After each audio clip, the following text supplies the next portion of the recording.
Hello दोस्तों, स्वागत है आप सभी का आपके अपने यूट्यूब चैनल जीके ट्रैक पर। दोस्तों आज इस वीडियो में हम वायुमंडल या एटमॉस्फेयर से रिलेटेड टॉप एमसीक्यूज देखने वाले हैं। मोस्ट इंपॉर्टेंट टॉपिक है ये आपके अपकमिंग एग्जाम्स के लिए, तो प्लीज़ वीडियो को एंड तक ज़रूर देखिएगा। वीडियो पसंद आए तो लाइक एंड शेयर ज़रूर कीजिएगा। अगर आपने अभी तक चैनल को सब्सक्राइब नहीं किया है तो प्लीज़ चैनल को सब्सक्राइब करके बेल आइकन ज़रूर प्रेस कर लीजिए। चलिए स्टार्ट करते हैं।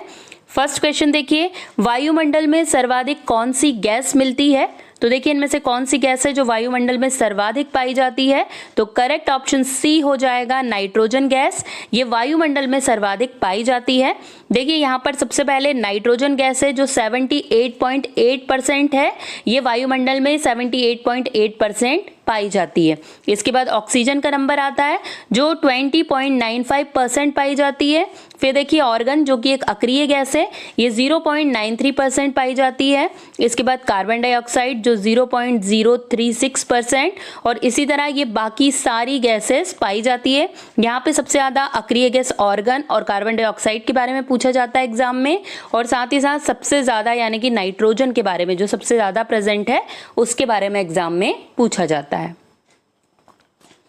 वह वायुमंडलीय परत जो मानव जीवन के लिए महत्वपूर्ण है, तो देखिए इनमें से कौन सी है वो? तो करेक्ट ऑप्शन यहाँ पर सी हो जाएगा, क्षोभ मंडल या जिसे हम ट्रोपोस्फेयर कहते हैं।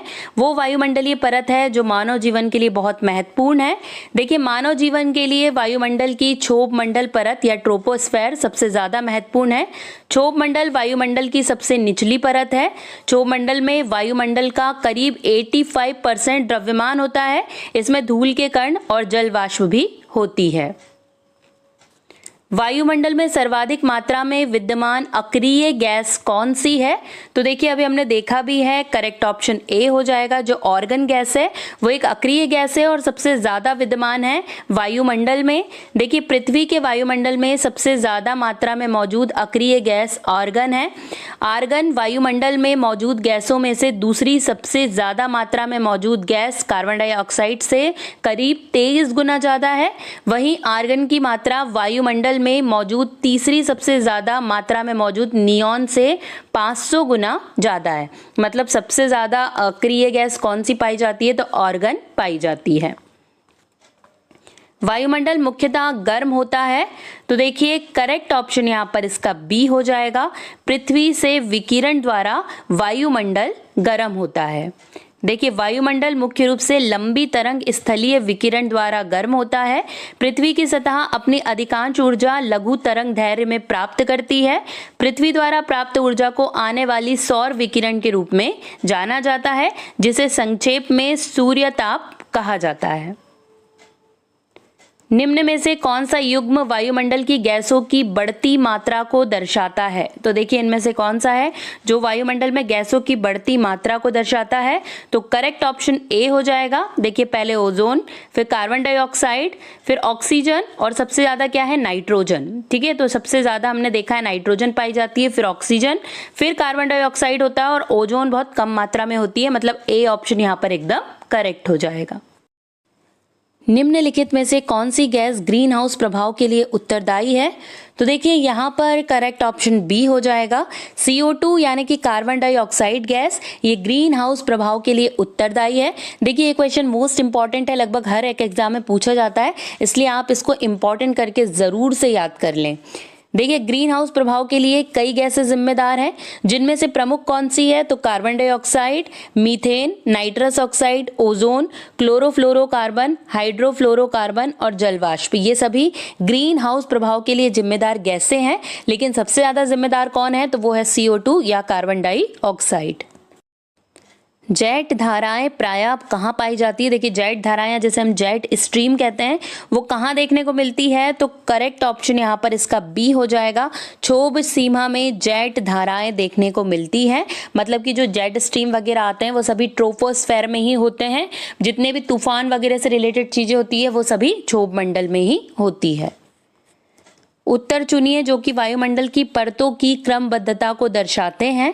तो देखिए इनमें से कौन सा सही हो जाएगा? तो यहाँ पर बी ऑप्शन एकदम करेक्ट है। सबसे पहले क्षोभ मंडल, फिर समताप मंडल, फिर मध्य मंडल, फिर आयन मंडल और लास्ट में आयतन मंडल। ये पूरा क्रम जो है एकदम सही है यहाँ पर। तो यहाँ पर बी ऑप्शन एकदम करेक्ट हो जाएगा। वायुमंडल को क्षोभ मंडल, समताप मंडल आदि परतों में विभाजित करने का मुख्य आधार क्या है? तो देखिए किस आधार पे किया गया है ये, तो करेक्ट ऑप्शन यहाँ पर ए हो जाएगा, तापमान के आधार पर ये किया गया है। देखिए वायुमंडल को तापमान ढाल के आधार पर अलग अलग परतों में बांटा गया है। वायुमंडल की हर परत में तापमान ढाल उस परत के ताप स्रोत के हिसाब से तय होता है। तापमान प्रवणता के आधार पर वायुमंडल को 5 परतों में बांटा गया है, क्षोभ मंडल, समताप मंडल, मध्य मंडल, ताप मंडल और बहिर्मंडल। इसके नाम से ये 5 परतों को जाना जाता है। क्षोभ मंडल की धरातल से औसत ऊंचाई लगभग कितनी है? तो यहाँ पर करेक्ट ऑप्शन बी हो जाएगा, 13 किलोमीटर की औसत ऊंचाई है क्षोभ मंडल की। क्षोभ मंडल की औसत ऊंचाई पृथ्वी की सतह से करीब 13 किलोमीटर है। हालांकि इसकी ऊंचाई अलग अलग क्षेत्रों में अलग अलग होती है, लेकिन अगर औसत ऊंचाई देख लें तो वो 13 किलोमीटर के समथिंग होती है।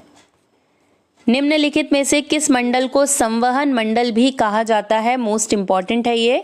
करेक्ट ऑप्शन यहाँ पर ए हो जाएगा, क्षोभ मंडल या ट्रोपोस्फेयर को संवहन मंडल भी कहा जाता है। देखिए क्षोभ मंडल वायुमंडल की सबसे निचली परत है। इस मंडल को संवहन मंडल और अधोमंडल भी कहा जाता है। यह मंडल जैव मंडलीय पारिस्थितिकी तंत्र के लिए सर्वाधिक महत्वपूर्ण है, क्योंकि मौसम संबंधी सारी घटनाएं इसी में घटित होती है। किस ऋतु में क्षोभ मंडल की ऊंचाई में वृद्धि हो जाती है? तो देखिए यहाँ पर करेक्ट ऑप्शन बी हो जाएगा, ग्रीष्म ऋतु में जो क्षोभ मंडल या ट्रोपोस्फेयर है उसकी ऊंचाई में वृद्धि हो जाती है। देखिए ग्रीष्म ऋतु में क्षोभ मंडल की ऊंचाई सबसे ज्यादा होती है। क्षोभ मंडल पृथ्वी के वायुमंडल की सबसे निचली परत है। इसकी ऊंचाई अक्षांश और ऋतु के साथ बदलती रहती है। भूमध्य रेखा पर क्षोभ मंडल की ऊंचाई गर्मियों में सबसे ज्यादा और सर्दियों में सबसे कम होती है। भूमध्य रेखा के पास क्षोभ मंडल की ऊंचाई 20 किलोमीटर तक हो सकती है, जबकि ध्रुवों पर यहां 7 किलोमीटर तक होती है। क्षोभ मंडल की धरातल से अधिकतम ऊंचाई है, तो देखिए अधिकतम ऊंचाई कितनी हो सकती है? तो करेक्ट ऑप्शन यहां पर इसका डी हो जाएगा, 18 किलोमीटर की ऊंचाई हो सकती है। वायुमंडल में ट्रोपोस्फेयर के ऊपर कौन सी परत पाई जाती है? तो देखिए ट्रोपोस्फेयर के ऊपर क्या होता है, तो करेक्ट ऑप्शन यहाँ पर इसका ए हो जाएगा, स्ट्रेटोस्फेयर यानी कि समताप मंडल पाया जाता है ट्रोपोस्फेयर के ऊपर। निम्नलिखित में से कौन सा कथन असत्य है? तो देखिए इनमें से असत्य कथन कौन सा हो जाएगा? तो सी वाला कथन असत्य है, ऊंचाई में वृद्धि के साथ साथ जलवाष्प की मात्रा में वृद्धि होती है। ये वाला जो कथन है इसमें असत्य है। सूर्य की तीव्र किरणों द्वारा झुलसने से वायुमंडल की कौन सी गैस हमारी रक्षा करती है? तो देखिए करेक्ट ऑप्शन सी हो जाएगा, ओजोन गैस हमारी रक्षा करती है। देखिए सूर्य की तीव्र किरणों से हमारी रक्षा करने वाली गैस ओजोन है। यह गैस वायुमंडल के समताप मंडल में पाई जाती है और सूर्य से आने वाली पराबैंगनी यूवी किरणों को अवशोषित करती है। ओजोन को अच्छा ओजोन कहा जाता है क्योंकि यह हमारी त्वचा और आंखों को नुकसान पहुंचाने से बचाती है। पृथ्वी के वायुमंडल में पाए जाने वाली निम्नलिखित गैसों का सही अवरोही क्रम क्या होगा? तो देखिए यहाँ पर अवरोही क्रम पूछ रहा है। कौन कौन सी गैसें हैं? तो nitrogen, carbon dioxide, oxygen, argon और नियॉन। तो यहाँ पर करेक्ट ऑप्शन इसका सी हो जाएगा, मतलब कि सबसे पहले नंबर की गैस यानी कि नाइट्रोजन जो सबसे ज्यादा पाई जाती है, फिर उसके बाद ऑक्सीजन जो सेकेंड नंबर पर पाई जाती है, इसके बाद आर्गन जो तीसरे नंबर पर पाई जाती है और इसके बाद कार्बन डाइऑक्साइड और सबसे लास्ट में आती है नियॉन। मतलब सी ऑप्शन यहां पर एकदम करेक्ट हो जाएगा। भूपृष्ठ से परावर्तित अवरक्त विकिरण के अवशोषण द्वारा भूवायुमंडल के तापमान में वृद्धि की प्रक्रिया को क्या कहते हैं? तो देखिए करेक्ट ऑप्शन यहां पर सी हो जाएगा, इसे ग्रीन हाउस प्रभाव कहा जाता है। देखिए भूपृष्ठ से परावर्तित अवरक्त विकिरण के अवशोषण के कारण भूवायुमंडल के तापमान में वृद्धि की प्रक्रिया को ग्रीन हाउस प्रभाव के नाम से जाना जाता है।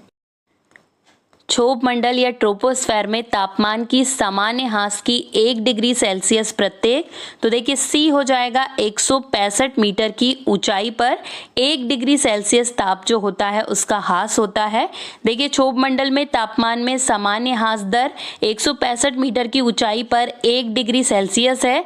इसे सामान्य ताप ह्रास दर कहते हैं।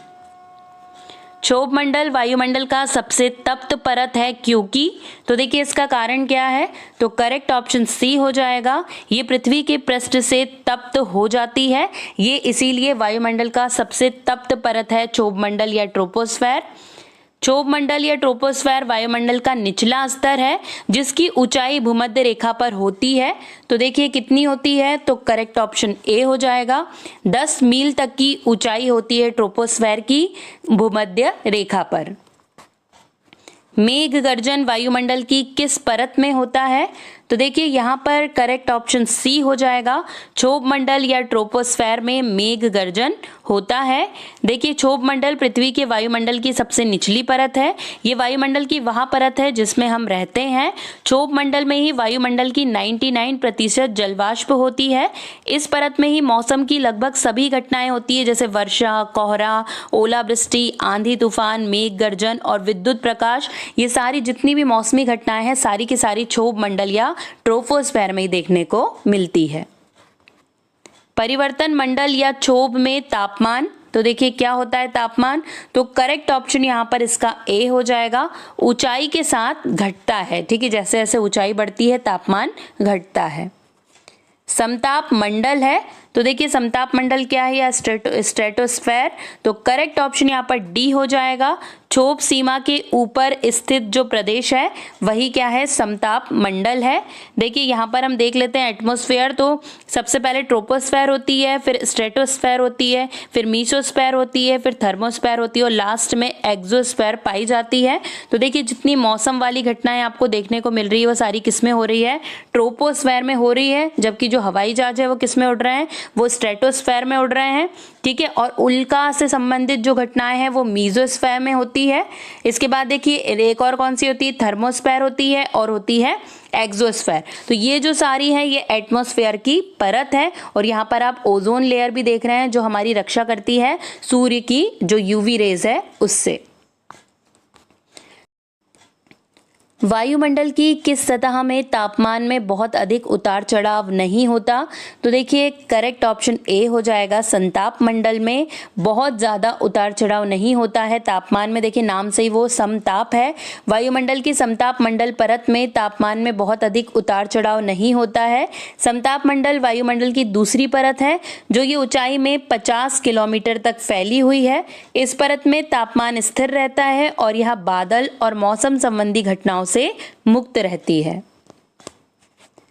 ओजोन परत मुख्यतः कहां पाई जाती है, तो देखिए इसका करेक्ट ऑप्शन सी हो जाएगा। समताप मंडल में ओजोन परत पाई जाती है। देखिए ओजोन परत वायुमंडल के समताप मंडल या स्ट्रेटोस्फेयर में पाई जाती है। ओजोन परत पृथ्वी की सतह से लगभग 10 से 15 किलोमीटर ऊपर होती है और लगभग 50 किलोमीटर की ऊंचाई तक फैली हुई होती है। निम्नलिखित में से कौन सी वातावरणीय परत सूर्य की परावैंगनी किरणों को अवशोषित कर लेती है, तो देखिए करेक्ट ऑप्शन यहाँ पर डी हो जाएगा। जो ओजोन मंडल है ये सूर्य की परावैंगनी किरणों को अवशोषित कर लेती है। ओजोन सूर्य से आने वाली यूवी बी विकिरण को अवशोषित करता है। जब ओजोन का एक अणु यूवी बी को अवशोषित करता है तो यहाँ एक ऑक्सीजन अणु और एक अलग ऑक्सीजन परमाणु में अलग हो जाता है। समताप मंडल को जेट विमानों की उड़ान के लिए आदर्श माना जाता है क्योंकि, तो देखिए यहाँ पर करेक्ट ऑप्शन डी हो जाएगा। इस परत में बादल तथा अन्य मौसमी घटनाएं नहीं होती है, इसलिए जेट विमानों की उड़ान के लिए समताप मंडल या स्ट्रेटोस्फेयर को आदर्श माना जाता है। समताप मंडल के संबंध में निम्न में से कौन सा कथन असत्य है, तो देखिए यहाँ पर जो असत्य कथन है वो बी हो जाएगा। समताप मंडल की सीमा आयन मंडल से मिलती है। ये वाला जो कथन है ये स्ट्रेटोस्फेयर के बारे में गलत दिया हुआ है। ओजोन परत के प्रतिवर्ष 7% की दर से अवक्षय के कारण उसमें 10 मिलियन वर्ग किलोमीटर आकार का एक बड़ा छिद्र बन गया। यहाँ छिद्र अवस्थित है, तो देखिए कहाँ पर दिखाई दिया ये छिद्र, तो करेक्ट ऑप्शन बी हो जाएगा। अंटार्कटिका के ऊपर ये छिद्र देखने को मिला था जो ओजोन लेयर में हो गया था एक बहुत बड़ा छिद्र। वातावरण की वह परत जो रेडियो तरंगों को परावर्तित करती है कौन सी है, तो देखिए यहाँ पर करेक्ट ऑप्शन ए हो जाएगा। आयन मंडल जो रेडियो तरंगों को परावर्तित करती है। देखिए पृथ्वी के वायुमंडल की वह परत जो रेडियो तरंगों को परावर्तित करती है आयन मंडल है। आयन मंडल में गैस के कण होते हैं जो आयनित होते हैं, यानी इनमें विद्युत आवेश होता है। आयन मंडल वायुमंडल का एक बहुत सक्रिय हिस्सा है। ये सूर्य से अवशोषित ऊर्जा के आधार पर बढ़ता और सिकुड़ता है। संचार उपग्रह किस वायुमंडलीय स्तर में होते हैं? तो देखिए करेक्ट ऑप्शन यहाँ पर इसका बी हो जाएगा। आयन मंडल में जो संचार उपग्रह होते हैं वो किस वायुमंडलीय स्तर में स्थित होते हैं? तो वो आयन मंडल में स्थित होते हैं। देखिए संचार उपग्रह वायुमंडल के आयन मंडल में स्थित होते हैं।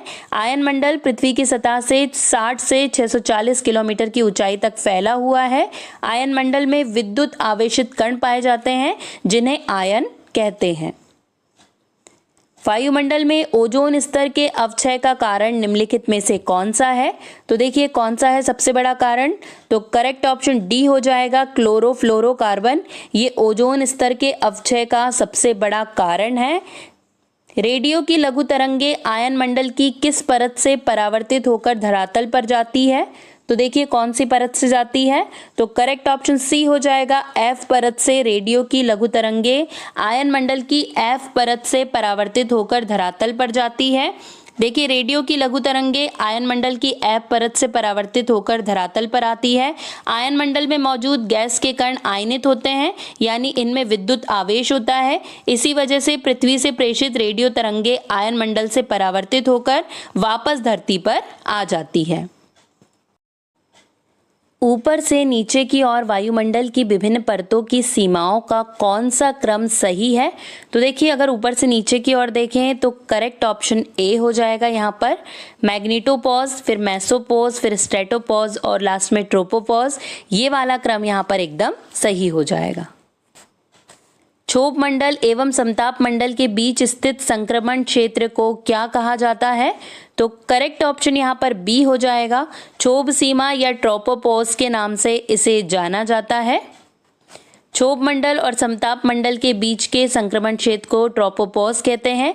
यह एक वायुमंडलीय सीमा परत है। ट्रोपोपॉज पर तापमान में अचानक बदलाव आता है। यह एक व्युत्क्रम परत है जहां क्षोभ मंडल और समताप मंडल के बीच हवा की परतों का सीमित मिश्रण होता है।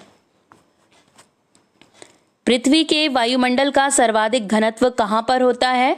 तो देखिए करेक्ट ऑप्शन ए हो जाएगा, क्षोभ मंडल या ट्रोपोस्फेयर में पृथ्वी के वायुमंडल का सर्वाधिक घनत्व पाया जाता है। देखिए क्षोभ मंडल में घनत्व ज्यादा होने की वजह क्या है? तो यह पृथ्वी के सतह के पास है। इसके ऊपर वायुमंडल का भार होता है जिससे यह संकुचित होती है। क्षोभ मंडल में ऊंचाई बढ़ने के साथ तापमान घटता है। तो ये सारे रीजन है क्षोभ मंडल में घनत्व ज्यादा होने के। विविध जलवायु एवं मौसम दशाओं को बदलने वाली सभी महत्वपूर्ण वायुमंडलीय प्रक्रियाएं कहाँ घटित होती है? तो देखिए कौन से मंडल में घटित होती है ये सभी? तो करेक्ट ऑप्शन यहाँ पर डी हो जाएगा, क्षोभ मंडल या ट्रोपोस्फेयर में सभी मौसम संबंधी घटनाएं घटित होती है। वायुमंडल के किस भाग में जलवाष्प की कुल मात्रा का 90% भाग विद्यमान रहता है? तो देखिए किस में रहता है ये? तो सही आंसर सी हो जाएगा, क्षोभ मंडल या ट्रोपोस्फेयर में जलवाष्प की कुल मात्रा का 90% भाग विद्यमान रहता है। वायुमंडल का कौन सा भाग रसायन मंडल का एक भाग है? तो देखिए करेक्ट ऑप्शन यहाँ पर डी हो जाएगा, जो ओजोन मंडल है वो रसायन मंडल का ही एक भाग है। पृथ्वी के समीप पाई जाने वाली वायुमंडलीय परत क्या कहलाती है? तो देखिए इनमें से क्या कहलाती है वो? तो करेक्ट ऑप्शन ए हो जाएगा, ट्रोपोस्फेयर कहलाती है पृथ्वी के समीप पाई जाने वाली वायुमंडलीय परत।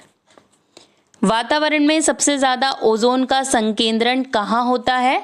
तो करेक्ट ऑप्शन यहाँ पर इसका सी हो जाएगा, समताप मंडल में सबसे ज्यादा ओजोन का संकेंद्रण होता है। समुद्र तल पर औसत वायुदाब कितना होता है? तो देखिए यहाँ पर करेक्ट ऑप्शन बी हो जाएगा, 1013.25 मिलीबार ये समुद्र तल पर औसत वायुदाब होता है। वायुदाब प्रायः सर्वाधिक होता है जब वायु होती है। तो देखिए वायु कैसी होती है? तो करेक्ट ऑप्शन यहाँ पर ए हो जाएगा, जब वायु ठंडी तथा शुष्क होती है तब वायुदाब प्रायः सर्वाधिक होता है। किस वायुमंडलीय परत को मौसमी परिवर्तन की छत के नाम से जाना जाता है? देखिए एज इट इज क्वेश्चन पूछा जाता है ये वाला। करेक्ट ऑप्शन यहाँ पर बी हो जाएगा। क्षोभ मंडल या ट्रोपोस्फेयर को मौसमी परिवर्तन की छत के नाम से जाना जाता है। हवाई जहाज प्रायः डैश में उड़ते हैं। देखिए हमने देख ही लिया है, करेक्ट ऑप्शन बी हो जाएगा। समताप मंडल या स्ट्रेटोस्फेयर में हवाई जहाज उड़ते हैं। देखिए हवाई जहाज समताप मंडल में उड़ते हैं। समताप मंडल वायुमंडल की सबसे आदर्श परत है क्योंकि यह एक स्थिर वातावरण प्रदान करता है, यह यूवी विकिरण से सुरक्षा प्रदान करता है, यह ईंधन दक्षता बढ़ाता है, मौसम संबंधी समस्याओं से बचने में ये मदद करता है। इसलिए जो वायुमंडल की सबसे आदर्श परत कौन सी है? तो वो है समताप मंडल। पृथ्वी की सतह से सबसे दूर वातावरणीय परत को क्या कहते हैं? तो करेक्ट ऑप्शन यहाँ पर सी हो जाएगा। इसे वही मंडल के नाम से जाना जाता है जो पृथ्वी से सबसे दूर की जो परत है उसे वही मंडल के रूप में या एक्सोस्फेयर के रूप में जाना जाता है। वायुदाब में अचानक आने वाली कमी निम्न में से किसका सूचक होती है? तो करेक्ट ऑप्शन यहाँ पर बी हो जाएगा, तूफानी मौसम का। अगर वायुदाब में अचानक से कमी हो गई है तो इसका मतलब ये होता है कि तूफानी मौसम आने वाला है। निम्नलिखित में से कौन सा कथन सत्य है? तो देखिए करेक्ट ऑप्शन डी हो जाएगा, उपयुक्त सभी। मतलब सागर तल पर वायुदाब अधिकतम होता है, वायुदाब को मिलीबार में मापा जाता है, किसी भी स्थान पर वायुदाब 2 बार बढ़ता और 2 बार घटता है। मतलब सारे पॉइंट सही, यानी कि डी उपयुक्त सभी यहाँ पर एकदम करेक्ट हो जाएगा। अब बारी है लास्ट क्वेश्चन की। निम्नलिखित में से कौन सा कथन सत्य है? तो देखिए यहाँ पर डी ऑप्शन करेक्ट हो जाएगा, उपयुक्त सभी।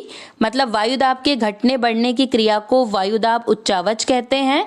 वायुदाब के उतार चढ़ाव विषुवत रेखा से ध्रुवों की ओर कम होता जाता है। 60 डिग्री अक्षांश के बाद वायुदाब का दैनिक उतार चढ़ाव नहीं देखा जा सकता है। ये सारे पॉइंट सही है, मतलब डी ऑप्शन उपयुक्त सभी यहाँ पर एकदम करेक्ट हो जाएगा। यहीं पर दोस्तों हमारे सारे क्वेश्चंस कंप्लीट हो गए हैं। वीडियो पसंद आया होगा तो लाइक एंड शेयर जरूर कर दीजिएगा। वीडियो आपको कैसा लगा हमें कमेंट करके जरूर बताइए, अपना फीडबैक जरूर दीजिए। आज के लिए बस इतना ही। अब आपसे मुलाकात होगी नेक्स्ट वीडियो में। तब तक के लिए जय हिंद, जय भारत।